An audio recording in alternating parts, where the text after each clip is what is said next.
Well, there you have it. 97%. 97%. It has decreased the level of flow inside of the Darien Gap. Unbelievable. 97%. You know, Ben Berquam and myself, we crossed this dangerous jungle 4 times. It is the most dangerous pathway for migrants.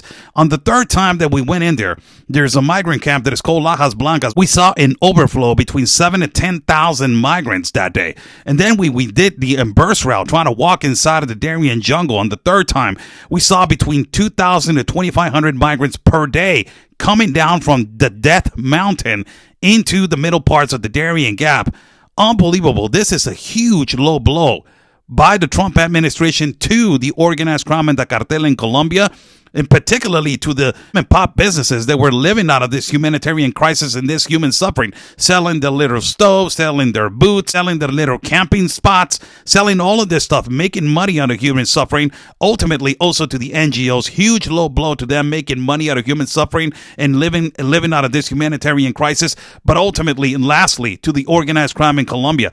This is a huge low blow. The Trump administration hit them right there in the pockets. 97% it has decreased the level of flow inside of the Darien Gap. It is clearly unbelievable. I will tell you something. If they tell me, hey, Oscar, you want to do the route again, I will be a little bit more precautious going into the jungle with nobody in there than when we went in there, seeing people between 2,000 and 2,500 per day. Now, that was shocking, seeing people that they were losing their lives, decomposed bodies, children drowning, children suffering, women being raped and abused.